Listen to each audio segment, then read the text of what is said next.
하나님 말씀 함께 나누죠. 구약성경 시편 116편 말씀입니다. 구약성경 시편 116편 1절에서 9절까지 말씀을 함께 보겠습니다. 한 절씩 교독하고 마지막 절은 같이 읽겠습니다.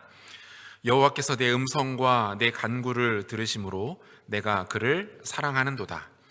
그의 귀를 내게 기울이셨으므로 내가 평생에 기도하리로다.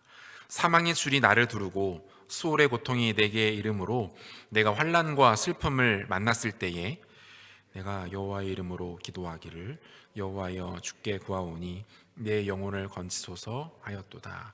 여호와는 은혜로우시며 의로우시며 우리 하나님은 긍휼이 많으시도다. 여호와께서는 순진한 자를 지키시나니 내가 어려울 때에 나를 구원하셨도다. 내 영혼아 내 평안함으로 돌아갈지어다. 여호와께서 너를 후대하심이로다. 주께서 내 영혼을 사망에서 내 눈을 눈물에서 내 발을 넘어짐에서 건지셨나이다. 함께 읽겠습니다. 내가 생명이 있는 땅에서 여호와 앞에 행하리로다. 아멘. 2020년 상반기를 기준으로 우리나라 국민 중에서 무려 87%의 사람들이 소셜 네트워크 서비스 SNS를 활용하는 것으로 조사되었습니다. 이것은 아랍에미리트, 대만에 이어서 전 세계에서 세 번째로 높은 수치라고 하는데요. 젊은 세대는 물론이고 최근에는 60대 이상의 어르신들도 SNS를 적극적으로 활용하시면서 다방면으로 소통하고 계시는 것들을 볼 수 있어요. SNS의 가장 중요한 기능은 우리가 잘 알고 있는 것처럼 소통입니다. 나와 먼 거리에 있는 사람들하고도 자유자재로 시간과 공간을 뛰어넘어서 소통할 수 있다는 큰 장점을 가지고 있는데요. 소위 셀럽이라고 불리는 유명인들은 진작부터 이 SNS를 자신을 알리고 그리고 대중과 소통하는 수단으로 잘 활용해 오고 있었고요. 최근에는 평소 대중들에게 잘 노출되어 있지 않았던 대기업 총수들 또는 오너 일가들 또한 이 SNS를 가지고 많은 사람들과 광범위하게 소통하고 있는 모습들을 볼 수가 있습니다. 그 중에서도 그 신세계 정용진 부회장은 무려 50만이 넘는 팔로워를 보유한 나름 SNS 스타이기도 한데요. SNS를 다방면으로 매우 적극적으로 활용하고 있는 대기업 총수 중 한 명입니다. 재벌과 기득권이라는 사회적으로 다소 부정적일 수도 있는 이미지를 벗고 대중들에게 훨씬 친밀하게 가깝게 다가가고 있는 아주 중요한 창구로 활용하고 있는 것이죠. 실제로 그가 진행하고 있는 다양한 사업들 그리고 그가 맡고 있는 브랜드들 또한 그의 활발한 SNS와 함께 활동과 함께 많은 사람들에게 사랑을 받으면서 성장세를 기록하고 있다라는 기사도 본 적이 있어요. 지금의 젊은 세대를 가리켜서 혼자 있기를 원하지만 단절되는 것은 원하지 않는 세대, 이런 말들을 많이 사용합니다. 혼자 있는 것은 너무 편안하고 좋지만 그렇다고 아무하고도 연결되어 있는 것은 참을 수 없는, 힘들어하는 그런 세대라는 거죠. 실제로 이러한 젊은 세대들의 경향은 코로나19의 상황 속에서 더 선명하게 나타나기도 했는데요. 실제로 지난 한 해 사회적 거리두기를 통해서 그 어느 때보다도 홀로 지냈지만 SNS를 통해서 다방면으로 활발하게 소통한 흔적들이 도처에 남아있는 것 같아요. 그런데 여러분 어떻습니까?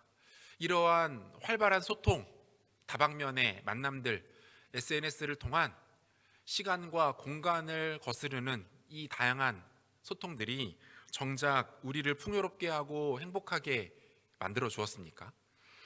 온라인에서의 소통이 우리에게 진정한 만족과 위로를 가져다 주기에 충분하던가요? 안타깝게도 그렇지 않은 것 같아요. 분명한 한계를 보입니다. 왜 그렇습니까? 우리가 이 소통하는 것에 있어서 가장 중요한 본질을 놓치고 있었기 때문은 아닌가라는 생각을 해보게 돼요. 여러분, 특별히 하나님의 백성들은요, 수많은 소통의 본질과 이 방식들 중에서 절대로 간과해서는 안 되는 것이 하나 있습니다. 여러분, 그것이 무엇입니까? 우리에게 가장 중요한 소통, 가장 중요한 교제가 있다라는 것이죠. 그것은 하나님과의 소통이에요. 영혼의 소통, 하나님을 만나고 그분을 경험하고 그분과 교제하는 이 본질적 소통과 교제가 우리 가운데 중요하다라는 거예요. 이 소통의 채널이 막혀 있으면 다른 그 어떤 채널이 활짝 열려 있다 하더라도 우리의 영혼과 삶은 파리하게 메말라 갈 수밖에 없을 것입니다. 하나님의 백성들에게는 본질적이고 절대적인 소통의 채널이 있다라는 거예요. 그게 뭡니까? 하나님과의 소통, 영적인 교제, 하늘과 내가 연결되어지는, 하나님을 깊이 만나는 그 연결이 우리에게 있어서 너무나도 본질적인 모습이다라는 것이죠. 오늘 본문이 속해 있는 시편 113편에서부터 118편까지를요 할렐 시편이라고 부릅니다. 할렐 시편. 이 할렐이라는 뜻은 찬양하다라는 뜻인데요, 우리에게는 익숙한 표현이 있죠. 할렐루야라는 표현, 여호와를 찬양하라 이런 표현 아닙니까? 여기서 야라는 표현은 하나님이라는 뜻을 갖고 있고요, 앞에 붙은 할렐 또는 할렐루는 찬양하다 또는 경배하다, 높이다라는 뜻을 갖고 있어요. 이 두 단어가 합쳐지면서 여호와를 찬양하라, 할렐루야라는 뜻이 되는 거죠. 이 할렐 시편이라는 말은 쉽게 말하면 찬양시라는 뜻입니다. 찬양시, 여호와를 높이고 여호와를 송축하는 찬양시를 할렐 시편이라고 말해요. 그런데 여러분, 우리가 알기로는 시편의 거의 대부분의 내용들이 하나님을 찬양하는 내용들 아닙니까? 그런데 왜 굳이 113편에서부터 118편까지를 할렐 시편이라고 구분하여 부르냐, 뭐 이런 질문을 충분히 할 수 있는데요, 이 시들 중에서 굳이 할렐 시편이라고 이름을 붙인 이유는요, 이 시들이 이스라엘의 3대 절기인 유월절, 오순절, 칠칠절에 주로 불려졌던 찬양시들이었기 때문이었다라는 거예요. 그 중에서도 오늘 우리가 같이 읽은 이 시편 116편은요 아주 중요한, 또한 여러 가지 중요한 두 가지 특징을 갖고 있는 것을 볼 수 있는데요, 하나는 이 시가 매년 6월절마다 빠짐없이 불려졌던 찬송시였다라는 거예요. 이스라엘 백성들은 누구나 6월절이 되면 너무나 자연스럽게 이 시편 116편의 시를 떠올리고 고백하고 찬양했다라는 거죠. 우리도 그렇잖아요. 이 부활절이나 성탄절이 되면 꼭 그때만 되면 우리가 부르는 찬양들이 있습니다. 성탄절이 되고 부활절이 되면 이 찬양을 하지 않으면 뭔가 허전한, 이 찬양을 반드시 고백해야만 그 절기를 지난 것 같은 느낌을 받는 그런 대표적인 곡들이 있는 것을 볼 수 있는데요, 마찬가지예요. 이 시편 116편도요 6월절이 되면 모든 백성들이 함께 누구나 할 것 없이 고백하고 불렀던 찬송시였다라는 거죠. 여러분, 6월절이 어떤 절기입니까? 우리가 잘 아는 것처럼 6월절은 이스라엘 백성들에게는 가장 크고 중요한 절기였잖아요. 하나님께서 400년 넘게 애굽에서 신음하던 이스라엘 백성들을 구원해내시고 그 구원하시는 것을 기념하는 절기가 바로 이 6월절 아닙니까? 이스라엘 백성들은 6월절을 지키면서 우리가 섬기는 이스라엘의 하나님 여호와야말로 온 땅과 온 하늘 위에 유일한 구주이시다라고 기억했을 겁니다. 10가지 재앙으로 애굽 땅과 애굽의 신들을 그 초토화시키시는 장면들을 머릿속에 떠올렸을 거예요. 그리고는 그 백성들을 향한 그 신실하심과 인자와 자비가 풍성하심을 기뻐하며 마음껏 찬양했다라는 거죠. 어린 양의 피를 바른 그 집을 뛰어넘는 여호와의 사자를 머릿속에 떠올리면서 기쁨과 감격에 차서 이 찬양을 고백했다라는 거예요. 여러분, 실제로 이스라엘 백성들은요 그 역사 가운데 중요한 역사의 분기점마다 이 6월절을 회복했다는 것들을 볼 수 있어요. 여호수아가 이스라엘 백성들과 요단강을 건너서 가나안 땅에 들어가자마자 가장 먼저 했다는 것은 무엇이었습니까? 지난 광야 기간 동안에 잊혀져 있었던 6월절을 다시 회복하여 지킵니다. 요시야 왕 또한 우상을 몰아내고 산당을 깨뜨리는 그 하나님 앞에서의 위대한 종교 개혁을 완수한 그 마지막 장면에서 무엇을 지킵니까? 대대적으로 백성들과 함께 6월절을 지키면서 하나님을 찬양하는 모습들을 볼 수 있어요. 포로귀환 이후에는 어땠습니까? 제사장이자 율법학자였던 이 에스라도 6월절을 지키면서 어떻게 해요? 과거 이스라엘 백성들이 지었던 죄와 실패와 허물들을 하나님 앞에 씻어내면서 다시 한번 하나님 앞에 모든 백성들이 나아가 예배하고 있는 장면이 유월절을 지키는 것을 통해서 나타나고 있다라는 거예요. 여러분, 무엇을 말할까요? 이스라엘 역사 속에서 이 유월절은요, 아주 상징적인 의미를 갖고 있는 절기이고요. 이때 불리는 시편 이 116편에는 그만큼 하나님을 향한 이스라엘 백성들의 중심과 진심과 전심이 가득 들어있는 그런 고백이었다라는 것이죠.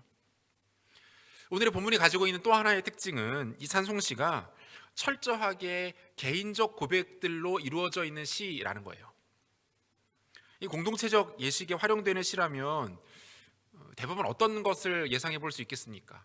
말 그대로 이 공동체적인 거대한 담론들을 다룰 것이라는 생각을 할 수 있겠죠. 국가와 나라와 민족을 품고 열방을 품고 기도하는 그런 내용들이 담겼을 것이라고 생각할 수 있는데요. 그런데 이 시편 116편은요 그렇지 않아요. 이 유독 개인적인 고백, 그리고 하나님과 개인 간의 친밀한 교제 가운데서 고백될 만한 내용들이 이 시에 가득 들어있는 것들을 볼 수 있어요. 국가와 공동체 이전에 먼저 개개인이 하나님 앞에 나아가 그 주님과 친밀하게 교제하고 소통하기를 원하는 이스라엘 백성들의 모습이 이 시 안에 잘 녹아져 있는 것이죠. 여러분, 이러한 두 가지 특징들을 봤을 때 오늘의 본문인 이 시편 116편은 어떤 시입니까? 어떤 기능을 하고 있는 시라고 생각되십니까? 이스라엘 백성 전체는 물론이고요, 각 개인이 하나님 앞에서 말 그대로 심기일전, 흩어졌던 마음을 모으고 무너졌던 생각들을 다시 한번 세워나가고 헝클어지고 깨어졌던 관계들이 회복되는 데에 사용되었던 찬송시가 바로 오늘의 본문 시편 116편의 말씀이라는 거죠. 영적 회복을 위한 노래, 하나님 앞에 다시 한번 마음을 모아 새롭게 시작하는 고백. 하나님, 이전에는 내가 하나님 앞에 실패했고 무너졌고 깨어졌지만 다시 일어나겠습니다. 다시 시작하겠습니다. 다시 주님께로 더 가까이 나가겠습니다 라는 마음을 담은 고백이 오늘의 본문의 고백이라는 것입니다. 여러분, 우리로 따지면 무엇과 같습니까? 우리가 보통 수련회를 앞두거나 또는 아울리치에 참여를 하거나 또는 오늘처럼 이렇게 특세를 앞두고 있을 때 어떤 마음을 품어요? 그러한 영적인 중요한 소위 말하는 이벤트들을 두고 있을 때 어떤 마음을 갖습니까? 한번 제대로 놀아보자. 한번 이번 기회를 통해서 내가 관계를 넓혀보겠다. 좋은 추억을 만들어보겠다. 물론 이런 생각도 하겠지만 더 큰 사모함과 기대는 뭐예요? 회복이잖아요. 회복을 꿈꾸죠. 하나님과의 깨어졌던 관계를 다시 회복하겠다. 하나님께로 더 가까이 나가겠다. 내가 그동안에는 하나님 앞에 무너졌고 주님을 더 찾지 않았으나 더 성숙한 모습으로 주님과 친밀하게 교제하겠다라는 마음을 품지 않습니까? 지금 마찬가지예요. 이스라엘 백성들은 하나님 앞에서 심기일전의 계기가, 그 중요한 모티브가 필요할 때마다 이 시를 고백했고요, 이 시를 통해서 하나님을 뜨겁게 찬양했다라는 것이죠. 2020년을 보내고 새로운 한 해를 맞이했습니다. 그리고 첫 번째 주일 예배를 드리고 있는데요, 여러분, 지금 우리에게 가장 필요한 고민이 뭘까요? 올 한 해를 또 어떻게 살아야 되나, 이런 생각들 많이 할 텐데요, 여러분, 어떤 고민을 해야 되겠습니까? 올 한 해를 하나님 앞에 어떻게 설 것인가, 하나님 앞에 어떻게 살 것인가, 그분 앞에 어떻게 설 것인가와 살 것인가에 대한 고백이 우리에게 필요한 아주 중요한 시점이라고 생각합니다. 주님께서 허락하신 소중한 또 한 해의 시간들을 어떻게 하면 낭비하지 않고 의미 없이 흘려보내지 않고 주와 동행할 것인가, 주님 앞에 더 성장하고 깊어지고 자라갈 것인가, 이 고백이 지금 예배하는 이 순간 우리에게 필요해요. 정조의 총애를 받았던 정약용은 정조가 세상을 떠나자 그 수많은 반대파들의 모함에 빠져서 유배를 떠나게 됩니다. 그때 그의 나이가 39세였는데요. 여러분, 39세면 예나 지금이나 인생의 전성기 아닙니까? 그 자기가 그동안 준비하고 공부했던 그 뜻을 본격적으로 펼쳐 나갈 때 그런 유배를 떠나게 되었으니 그의 마음 가운데 얼마나 큰 상심이 있었겠습니까? 그렇게 유배지에서 절망에 빠져 하루하루를 보내던 어느 날, 이 정약용은 더 이상 마음과 중심을 다잡고 이렇게 소중한 시간을 허비해서는 안 되겠다라는 생각을 하게 됩니다. 그 결심을 한 다음에 이 정약용이 했던 두 가지가 있었다고 하는데요. 하나는요, 아침에 일어나자마자 빗자루를 챙겨들고 앞마당을 매일같이 쓸었대요. 아침마다 마당을 쓸면서 그 자신의 마음에 겹겹이 쌓여있는 먼지까지도 다 씻어낼 수 있었다, 다 비워냈다라고 합니다. 두 번째는 책을 읽는 거였는데요. 마당을 다 깨끗이 쓴 후에 다시 방으로 돌아와서 소학을 펼쳐놓고 소학을 읽으면서 수신, 즉 몸과 마음을 닦는 시간들을 가졌다는 거예요. 그가 집대성한 탁월하고 방대한 양의 학문과 업적 그리고 성과들은 그가 매일같이 자신의 마음을 새롭게 하는 이 시간, 이 중요한 두 가지 행동이 없었으면 아마 불가능했을지도 모릅니다. 바로 우리에게도 이 시간이 필요해요. 우리의 영혼을 쓸어 담는 시간이 필요합니다. 주의 말씀을 펴서 말씀을 묵상하면서 우리 인생을 하나님 앞에 다잡는 시간들이 필요합니다. 새로운 한 해를 하나님 앞에 귀하게 설계하는 것들이 필요해요. 오늘 이 예배를 그런 시간으로 삼으실 수 있기를 바랍니다. 본문의 말씀을 통해서 2021년 우리 청년 공동체가 그리고 예배에 참여하고 있는 여러분 개개인들이 하나님 앞에 어떻게 서야 할지, 하나님께서 새롭게 허락하시는 한 해 가운데 우리에게 무엇을 기대하고 바라시는지 두 가지로 한번 정리해 보도록 하겠습니다. 첫 번째, 기도의 자리를 더욱 견고하게 하는 것, 하나님 우리 가운데 원하십니다. 본문 1절에서부터 4절까지를 한번 보실까요? 1절에서부터 4절까지 우리 한 절씩 같이 교독했으면 좋겠습니다. 여호와께서 내 음성과 내 간구를 들으심으로 내가 그를 사랑하는도다. 그의 귀를 내게 기울이셨으므로 내가 평생에 기도하리로다. 사망의 줄이 나를 두르고 수월의 고통이 내게 이름으로 내가 환난과 슬픔을 만났을 때에 내가 여호와의 이름으로 기도하기를 여호와여 주께 구하오니 내 영혼을 건지소서 하였도다. 아멘. 여러분 본문 1절에서 4절까지를 읽었는데요. 어떤 표현이 많이 반복되고 있습니까? 음성과 간구를 들으신다. 그의 귀를 내게 기울이셨다. 내가 평생에 기도하리로다. 내가 기도하리를.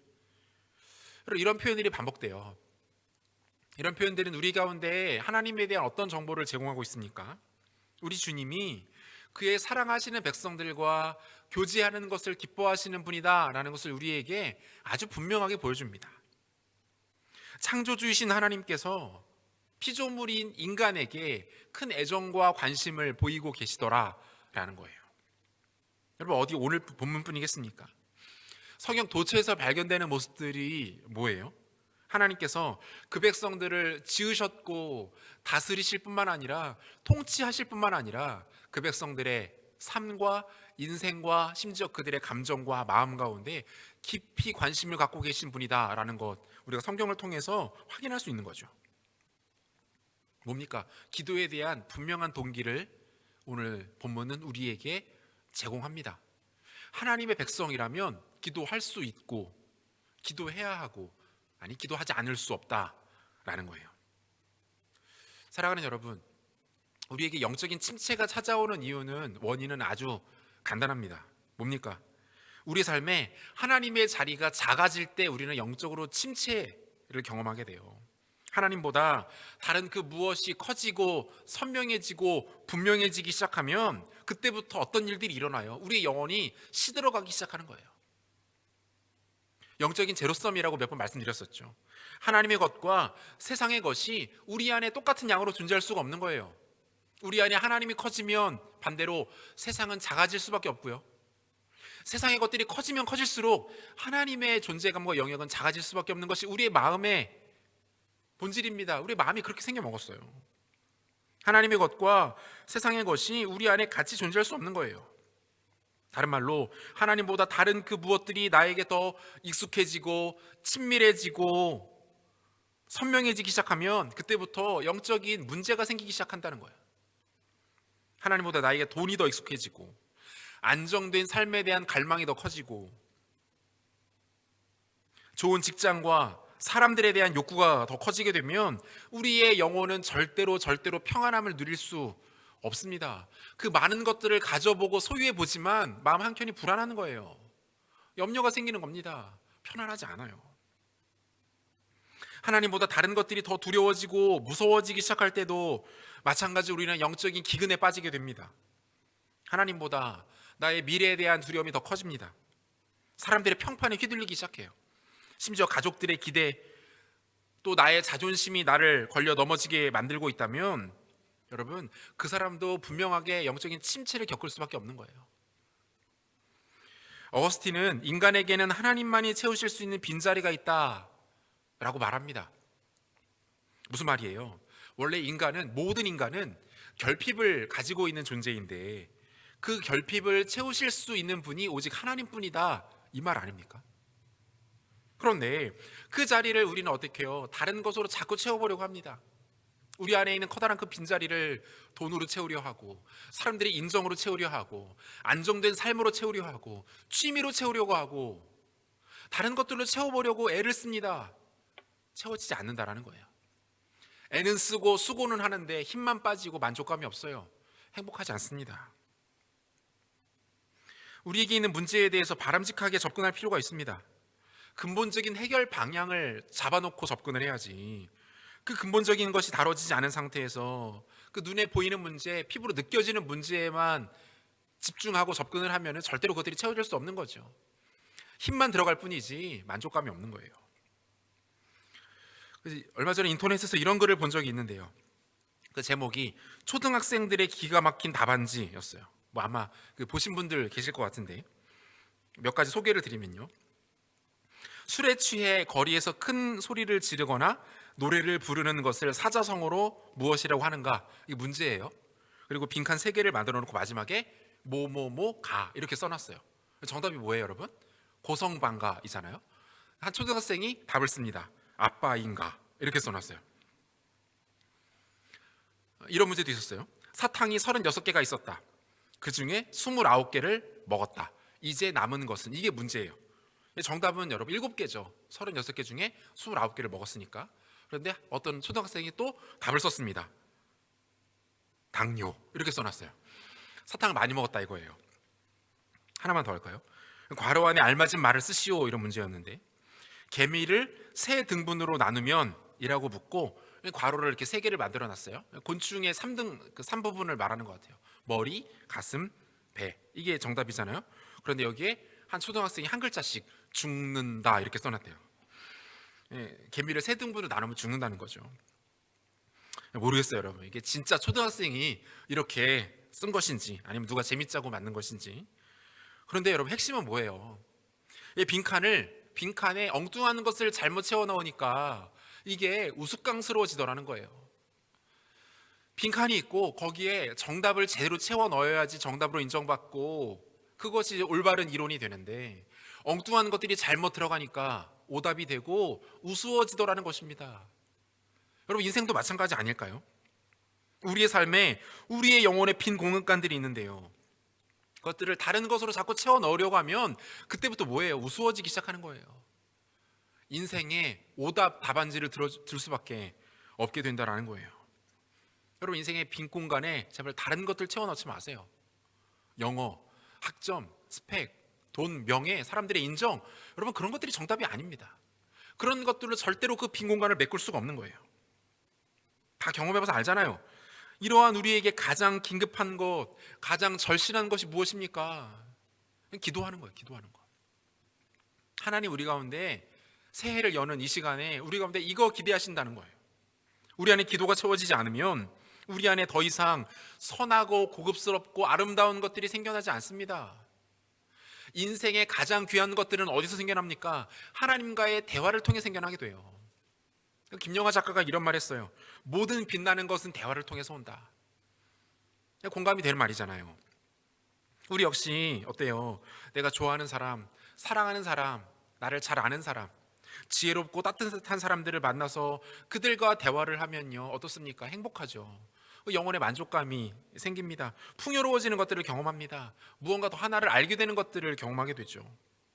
하물며 가장 좋은 것을 가장 완벽하게 갖고 계시는 우리 하나님과 대화하고 그분과 교제하는 것은 어떨까요? 야고보 사도는 우리 주님 이렇게 소개하고 있는데요, 야고보서 1장 17절 보니까 온갖 좋은 은사와 온전한 선물이 다 위로부터 빛들이 아버지께로부터 내려오나니 그는 변함도 없으시고 회전하는 그림자도 없으시니라. 우리 하나님 아버지를 야고보 사도가 어떻게 묘사하냐면요, 온갖 좋은 은사와 선물을 갖고 계시는 빛들의 아버지이시다, 이렇게 소개하고 있어요. 그 하나님과 대화하고 그 하나님과 교제하는 것이 얼마나 풍요롭고 행복하고 영광스럽겠습니까? 여러분, 기도는 이거예요. 의무적으로 하는 것, 어떤 제목들을 나열하고 그것들을 읊듯이 형식을 갖추어서 하는 것, 그것이 기도라고만 착각하지 마십시오. 기도는 빛들의 아버지이신 좋은 것을 갖고 계신 하나님과 교제하는 겁니다. 대화를 나누는 거예요. 그분의 영광스럽고 풍요로운 것들을 함께 누리는 것, 여러분, 이것이 기도의 본질 핵심 아닙니까? 여러분, 기독교의 기도는요, 타종교의 기도처럼 무슨 수행이나 참선과 같은 개념, 이런 것도 아닙니다.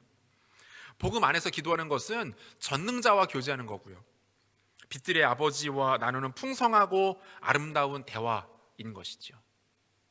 결정적으로 기도는 우리로 하여금 낙심을 이겨내게 만듭니다. 누가복음 18장 1절에서 주님이 이렇게 말씀하세요. 예수께서 그들에게 항상 기도하고 낙심하지 말아야 할 것을 비유로 말씀하여. 기도하는 것과 낙심하지 않는 것을 대등한 위치로 놓고 말씀하십니다. 무슨 얘기예요?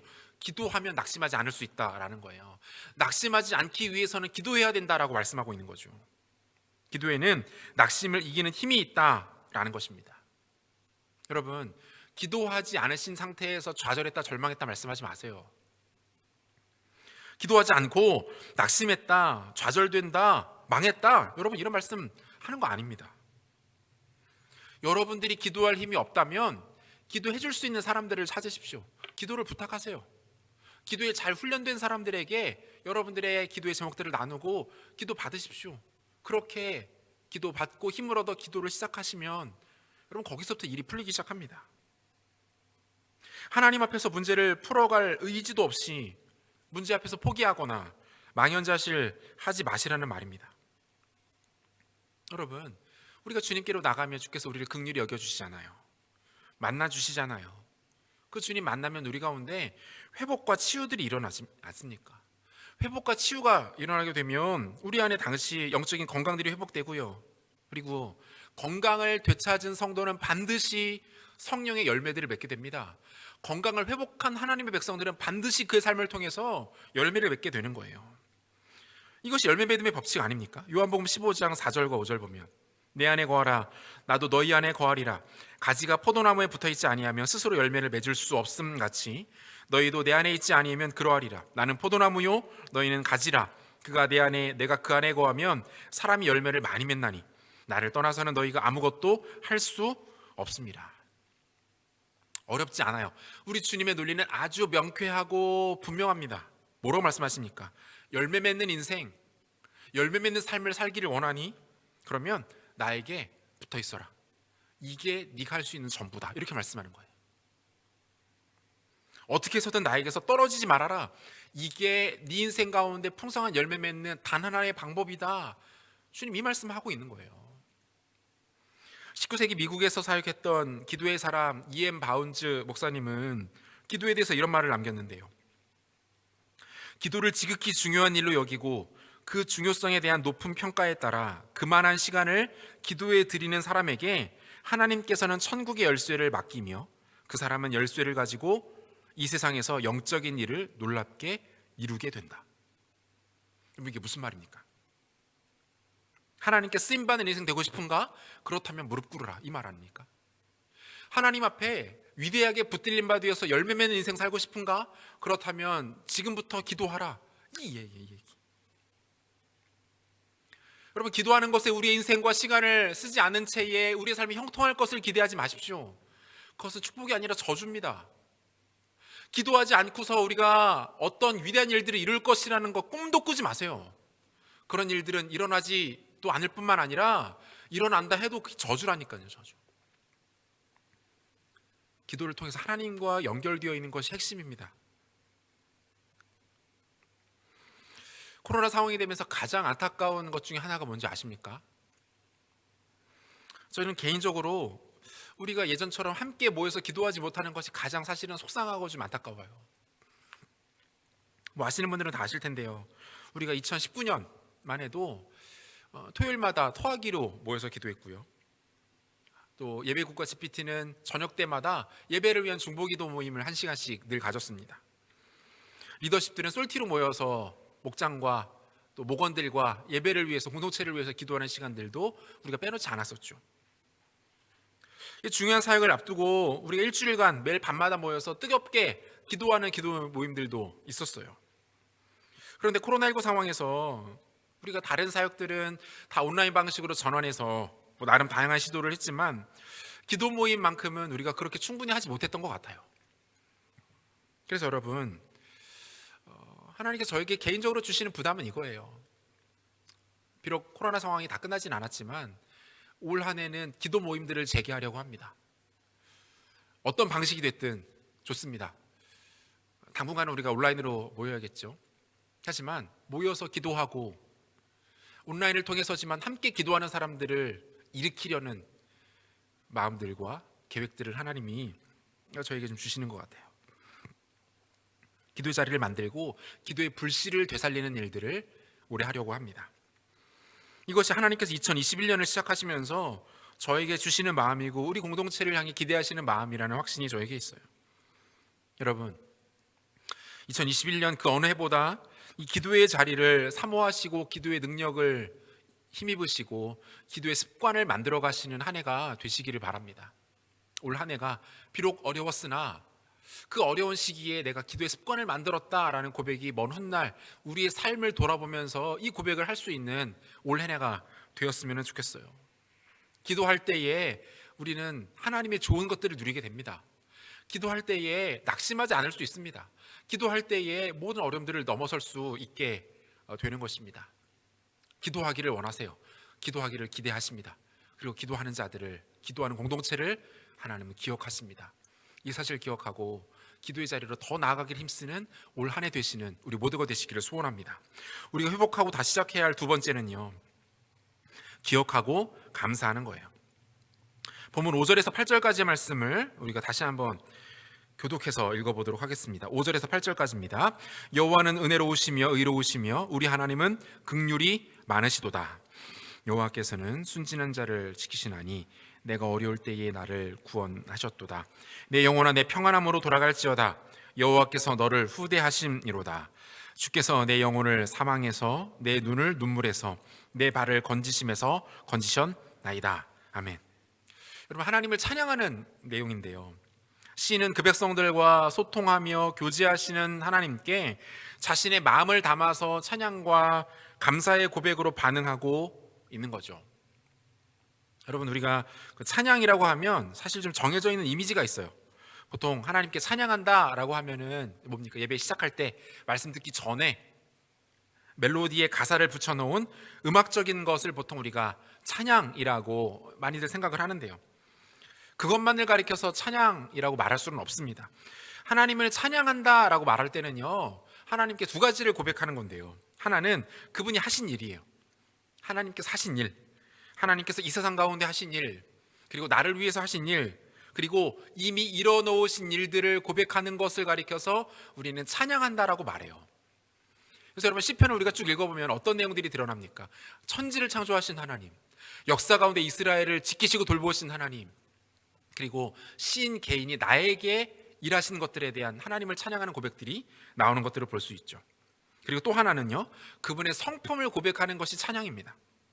주님께서 그 일들을 하실 때 어떤 마음으로 또 어떤 의도로 하셨는가, 그리고 그 일들을 이루시는 분이 어떤 분이신가를 고백하는 것이 찬양인 거예요. 여러분, 이게 찬양이에요. 그래서 여러분, 우리가 잘 알고 있는 유명한 찬양의 곡들을 보면 동일하게 이 패턴들을 다 그대로 가져가요. 우리가 잘 아는 사랑하는 나의 아버지라는 찬양 보면 어떻게 고백합니까? 전능하신 하나님 찬양, 언제나 동일하신 주, 신실하신 성품 찬양하는 거잖아요. 전능하신 하나님, 언제나 동일하십니다. 그리고 또 어때요? 전능하신 하나님 찬양, 영원히 다스리네. 그죠? 그분께서 하실 일들, 또 하신 일들에 대해서 영원히 통치하시는 하나님에 대해서 고백하는 거죠. 주 여호와는 광대하시도다라는 찬양도 우리 많이 부르는데요, 어떻게 고백해요? 다 주의 크신 이름 높이며 우리에게 행하신 위대한 일 감사하세. 하나님께서 행하신 일을 찬양하며 고백하고 있는 거고요. 오 주의 신실하신 그 사랑, 온 땅과 하늘 위에 계셔 홀로 영원하신 이름. 이것도 마찬가지죠. 하나님의 성품을 노래하고 있는 겁니다. 실제로 이러한 곡들이 많은 사람들에게 오랫동안 사랑을 받는 것들도 볼 수 있잖아요. 이게 무슨 얘기예요? 찬양은 꼭 정해진 멜로디나 특정한 가사가 있어야만 할 수 있는 것이 아니라는 거예요. 우리에게는 뭐가 필요합니까? 나의 찬양이 필요한 거죠. 나의 고백, 나만이 드릴 수 있는 아주 독특한, 아주 개인적인 찬양의 고백들이 우리에게 있어야 해요. 그리고 어떻습니까?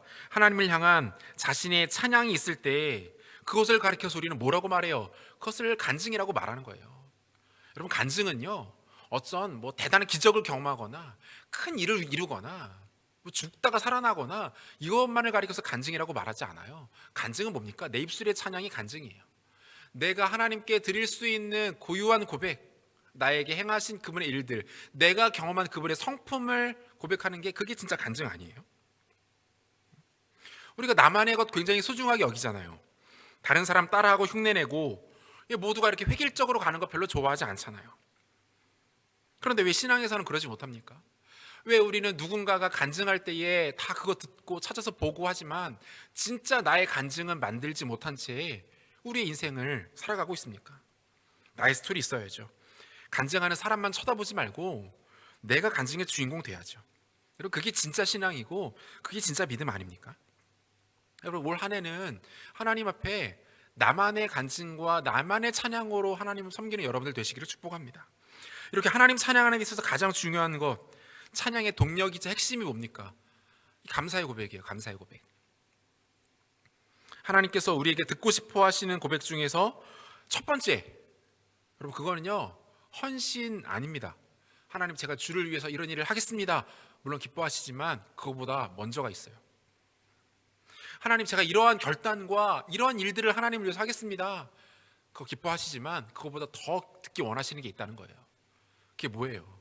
감사하는 거예요. 감사하는 거. 여러분, 우리가 기도할 때에 가장 많이 하는 실수 중에 하나가 뭡니까? 우리는 기도할 때 우리의 기도의 시점이 현재와 미래에만 머무는 경향이 있어요. 그래서 어떻게 기도해요? 하나님, 지금 내가 당한 일들, 내가 겪는 어려움들, 이거 해결해 주시고 앞으로 나에게 필요한 이러한 것들 저에게 공급해 주시고 나에게 주시고.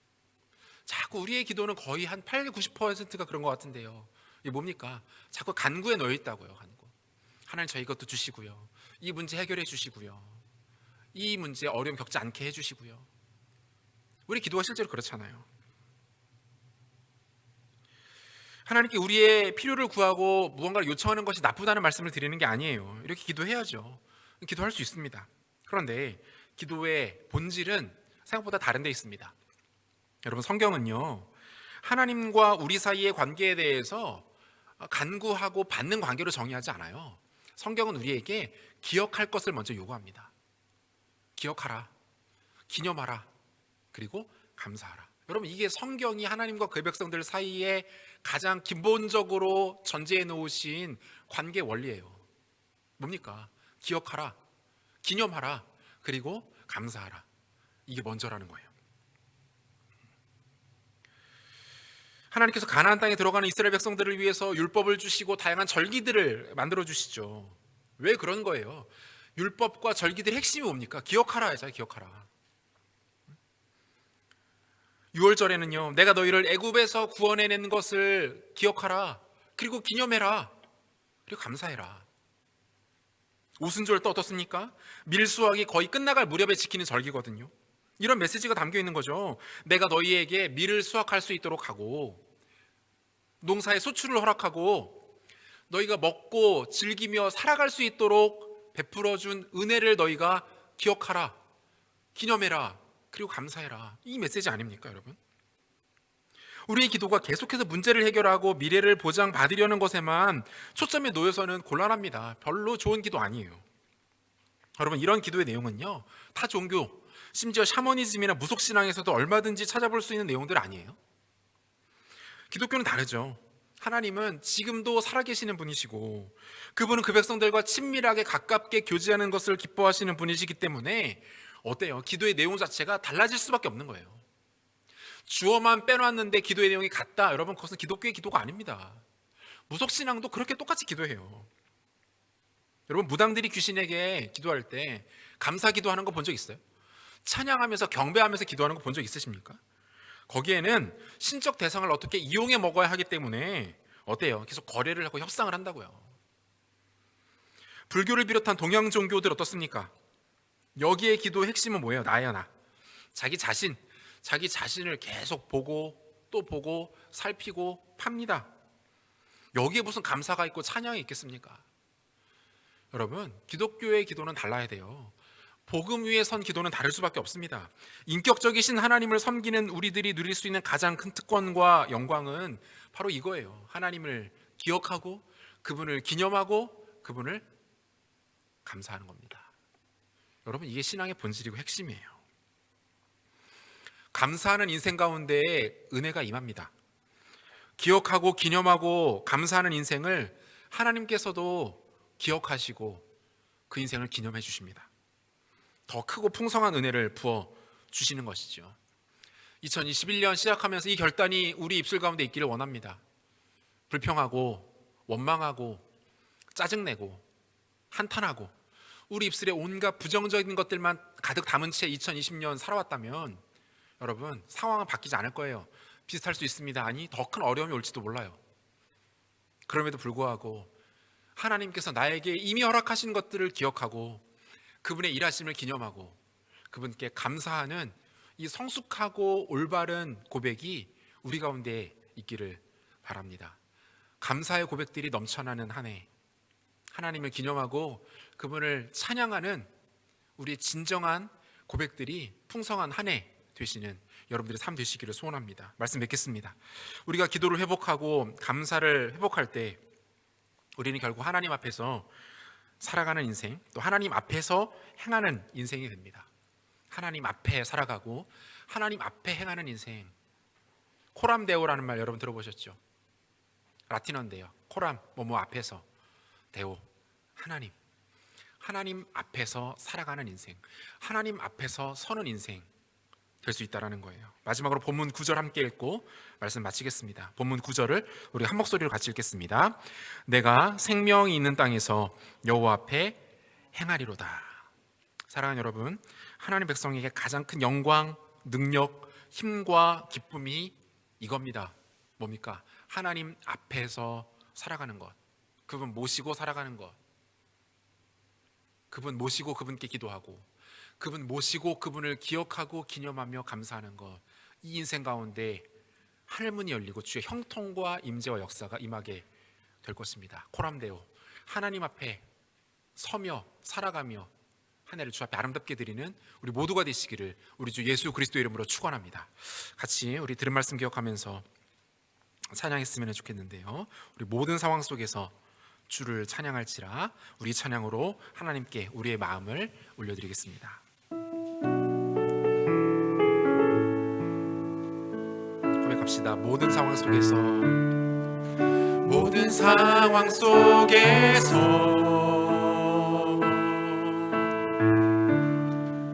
주를 찬양할지라. 주는 너의 큰 상급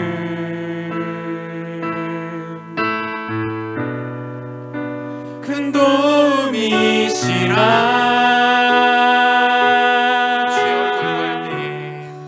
주의 얼굴 구할 때 주의 영을 부으사 크신 사랑 안에서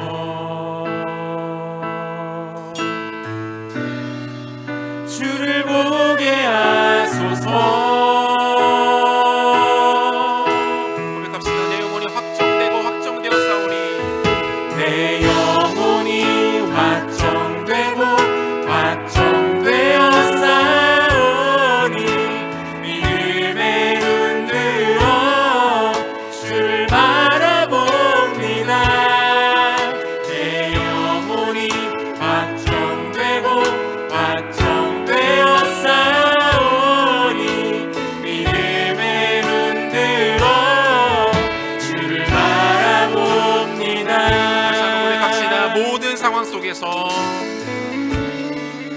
모든 상황 속에서 주를 찬양할지라.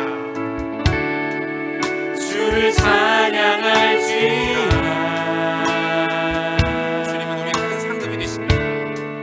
주는 너의 큰 삶을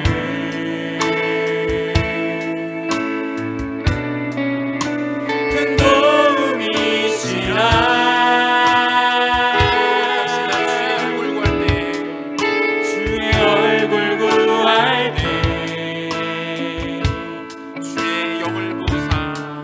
주의 영을 부으사 크신 사랑 안에서 주를 보게 하소서. 내 영혼이 확정되었사오니. 내 영혼이 확정되고 확정되었사오니 믿음에 눈들어 주를 바라봅니다. 내 영혼이 확정되고 확정되었사오니 믿음에 눈들어 주를 바라봅니다. 내 영혼이 확정되고 확정되었사오니. 영혼이 확정되고 확정되었사오니 주를 바라봅니다. 눈들어 주를 바라봅니다. 내 영혼이 확정되고 내 영혼이 확정되고 확정되었사오니 믿음에 눈들어 주를 바라봅니다. 내가 주를 경외함으로 내가 주를 주님 앞에 홀로 섭니다.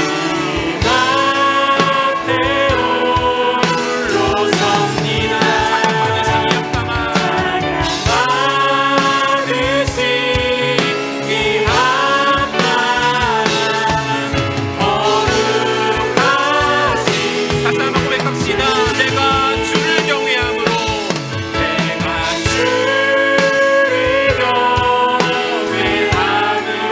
주님 앞에 홀로 섭니다. 우리의 찬양을 받으시기 합니다. 함께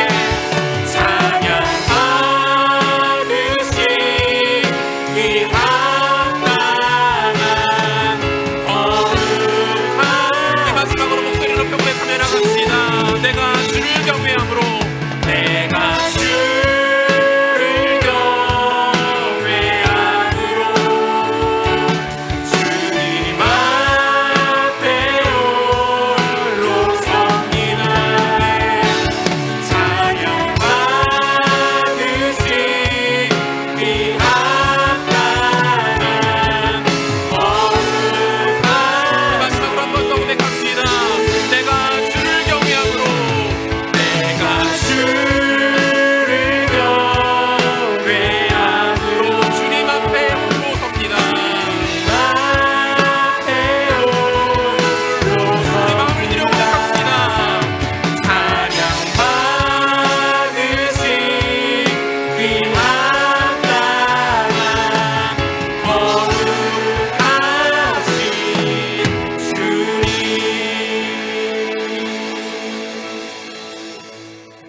같이 한번 기도하겠습니다. 오늘 새해 첫 주에 우리 가운데 주시는 이 하나님 말씀 기억하면서 같이 한번 기도하실 때 주 안에 사랑하는 여러분, 올 한 해 코람데오 하나님 앞에 서는 한 해 되게 해달라고 우리가 좀 간구했으면 좋겠어요. 여러분, 기도하지 않고 어려움을 넘어설 생각하지 마십시오. 하나님의 백성들은 그렇게 생겨먹질 않았어요. 하나님의 백성들은요, 기도할 때에 힘이 생깁니다. 기도할 때에 영광이 임합니다. 기도할 때에 감격이 있고요, 기도할 때 기쁨이 있고 기도할 때 만족이 있는 거예요. 하나님 우리를 그렇게 지으셨다고요.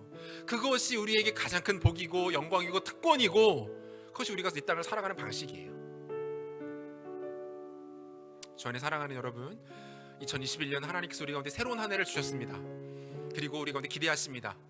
나와 만나자, 나와 더 친밀해지자, 나와 더 가까이 지내자. 그를 통해서 내가 너에게 줄 수 있는 하늘의 모든 특권을 마음껏 누려라. 주님, 우리에게 이 시간 이렇게 우리를 콜링하십니다. 믿음으로 반응합시다. 하나님 앞에 순종으로 나가십시다. 이 시간 기도하실 때 하나님, 올 한 해 주 앞에 살아가면서 기도에 힘쓰는 한 해 될 수 있도록 도와주시고, 주님과 더 친밀해지는 시간 될 수 있도록 은혜를 베풀어 주시고, 하나님을 더 찾고 구하고 주와 만나고 하나님과 더 가까이 함을 통해서 풍성한 열매 맺는 복된 인생 살아갈 수 있도록 하나님 은혜를 베풀어 주시옵소서. 같이 기도합시다. 기도하겠습니다. 하나님 아버지 감사합니다. 아버지 하나님 감사합니다. 우리를 기도의 자리로 인도하여 주시고, 하나님 만나고 하나님 경험하고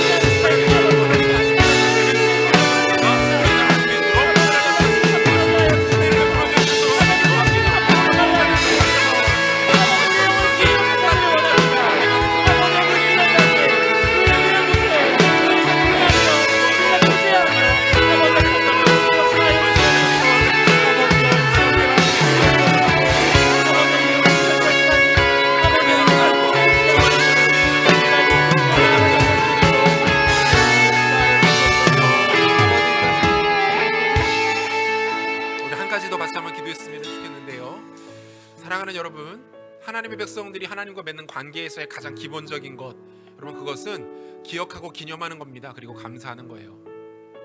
필요한 거 많죠. 우리가 벗어나야 될 위기도 있습니다. 우리 지혜도 구해야 되고요, 좋은 기회도 만나야 됩니다. 그런데 그에 앞서, 그보다 먼저 우리가 회복해야 될 것은요, 기억하는 거예요. 지금까지 하나님께서 우리를 어떻게 인도하셨는지, 하나님 나를 얼마나 사랑하시는지, 나를 얼마나 끔찍이 여기시는지 기억하는 겁니다. 그리고 그 하나님을 기념하는 거고요, 그리고 우리의 입술의 고백을 통해서 감사의 고백들이 끊이지 않도록 하는 거예요. 2021년 여러분들의 입술 가운데, 여러분들의 중심 가운데 하나님을 기억하고 기념하고 감사하는 일들이 충만하게 되시기를 축복합니다. 시간 기도할 때 하나님 앞에서 감사의 고백이 끊이지 않도록 도와주십시오. 하나님 앞에서 하나님을 기억하는 것이 멈춰지지 않도록 도와주십시오. 하나님 앞에서 주의 말씀을 따라 주의 동행하는 기념비적 삶을 살아가는 우리들 될 수 있도록 오늘의 마음껏 축복하여 주시고 은혜를 베풀어 주시옵소서. 말씀 기억하면서 같이 한번 기도합시다. 기도하겠습니다. 하나님 아버지 고맙습니다. 아버지 하나님, 우리 가운데에 하나님 관계와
주 안에 사랑하는 여러분, 우리 공동체를 위해서 한번 기도하시지 않겠습니까? 코람데오, 하나님 앞에서 공동체가 더 깊어지고 더 성장하고 뻗어나가기를 소망합니다. 상황과 환경은 여전히 좋지 않습니다. 하지만 중요한 것은 우리가 어디에 있는가입니다. 어디에 서 있는가입니다. 코람데오, 하나님 앞에 서 있어야 합니다. 2021년 공동체가 하나님 앞에서 사역하고 하나님 앞에서 예배하고 하나님 앞에서 기도하고 말씀 보고 예배하는, 그리고 전도하고 선교하는 하나님 앞에 서는 공동체 될 수 있도록 은혜 베풀어 달라고 기도합시다. 사랑하는 주님, 남서른의교회 청년 공동체가 2021년 코람데오 하겠습니다. 하나님 앞에 서겠습니다. 그리고 하나님 앞에 살아가겠습니다. 다른 곳 가지 아니하고 다른 곳 두려번거리지 않고 하나님 앞에 머무는 공동체 우리 개개인들 될 수 있도록 은혜 베풀어 주시옵소서. 한 번 더 기도합시다. 기도하겠습니다. 하나님 아버지 감사합니다. 아버지 하나님 올 한 해 살아갈 때에 우리가 코람되어 하겠습니다. 하나님 앞에 멈춰서서 하나님 앞에 서서 주를 모셔 나와 기도하고 주 앞에 나와 예배하고 주 앞에 말씀하고 주 앞에 교제하고 주 앞에 사역하며 섬기며 당신 앞에 감사하며 선도하며 하나님 앞에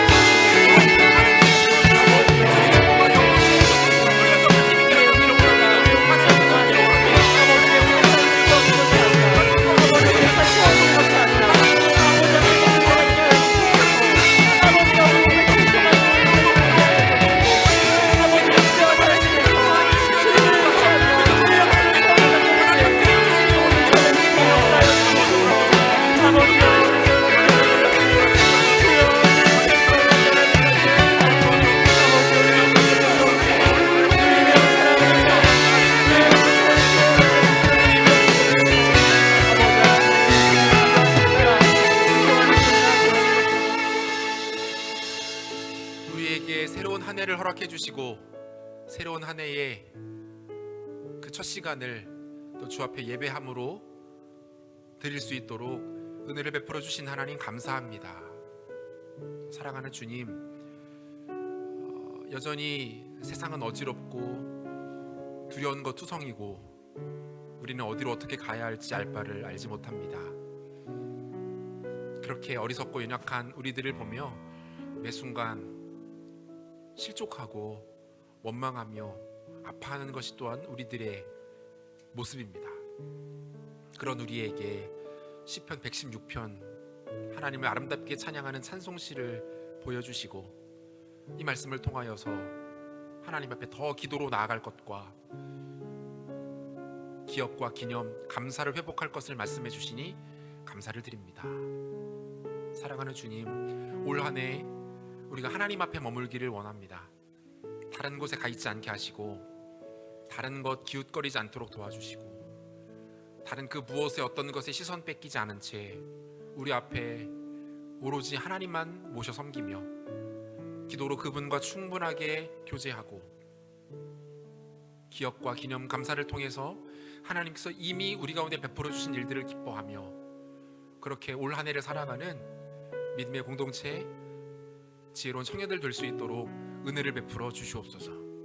사랑하는 주님, 올 한 해 우리가 더 기도에 힘쓰겠습니다.